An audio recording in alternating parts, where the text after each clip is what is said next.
श्राप दिया था यादव कुल को, श्री कृष्ण जी के कुल को श्री कृष्ण जी के समक्ष ही श्राप दे दिया था कि यादव कुल का नाश होगा। किसने? इस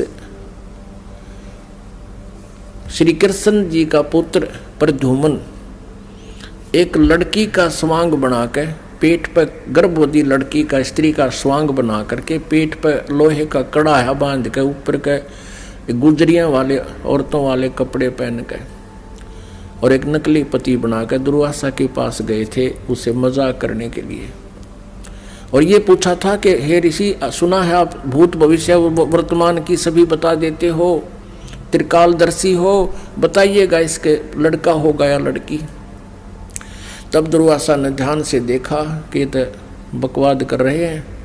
कह दिया था कि इससे तुम्हारा यादव कुल का नाश होगा। और दुर्वासा के श्रापवश 56 करोड़ यादव आपस में लड़कर मर गए और श्री कृष्ण जी भी उसी कढ़ाई के तीर से मरा जो शिकारी ने बना रखा था लोहे से।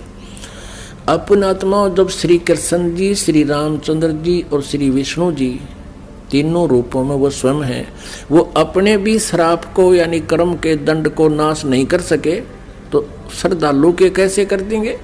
एक भक्त ने प्रश्न किया कि क्या श्री कृष्ण यानी विष्णु जी में कोई शक्ति नहीं है? जैसे श्री कृष्ण जी अर्थात विष्णु जी राजा मोरध्वज के घर गए थे, वहां उनके पुत्र ताम्रध्वज को आरे से चिरवा कर और उनको जीवित कर दिया था जब वो मृत्यु को प्राप्त हो गए थे। पुण्यात्मा कबीर परमेश्वर जी ने फिर ये इसका उत्तर दे रखा है, क्योंकि श्री आदरणीय धर्मदास साहब जी ने भगवान से ये प्रश्न किया था कबीर जी से कि हे भगवान, हमने सुना है श्री कृष्ण जी ने मोरध्वज राजा के पुत्र को आरे से चरवा कर वो मृत्यु को प्राप्त हो गया था, उसको जीवित कर दिया था, और आप कहते हो कि ये समर्थ नहीं है, ये कोई परिवर्तन नहीं कर सकते। भगवान यह क्या छोटी बात है? तब परमात्मा कबीर परमेश्वर जी ने कहा था कि धर्मदास, जब महाभारत के युद्ध में और अभिमन्यु की मृत्यु हो गई थी,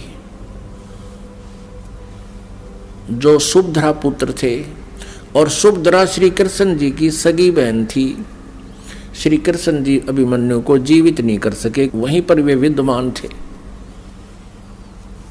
अब धर्मदास साहब ने पूछा कि हे भगवान, कारण क्या था?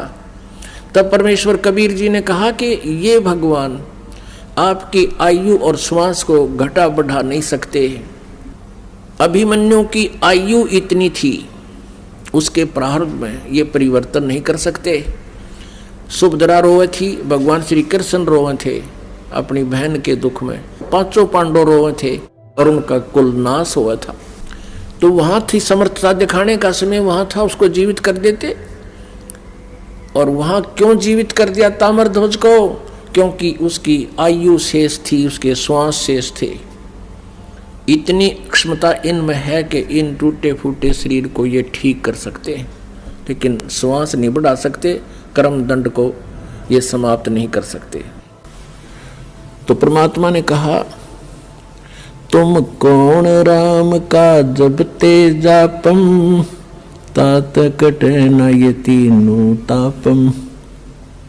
तुम किस राम का भजन करते हो जिस कारण से आपकी साधना से, आपके द्वारा बताए गए इस मंत्रों से आपके अनुयायियों को लाभ नहीं हो रहा।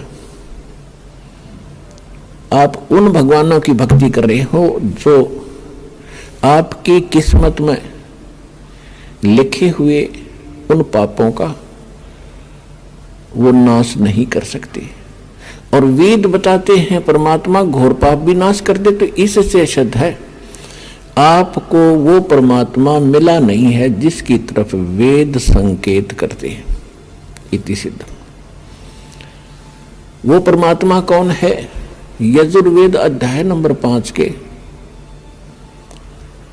और श्लोक नंबर 32 में कहा है,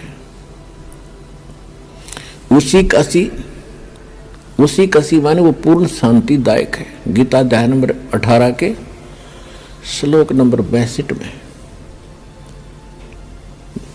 गीता ज्ञानदाता कहता है कि अर्जुन तू सर्वभाव से उस परमेश्वर की शरण में जा, उसकी कृपा से तू परम शांति को और सनातन परम धाम को यानी शाश्वत स्थान को, अविनाशी स्थान को, सत्यलोक को प्राप्त होगा।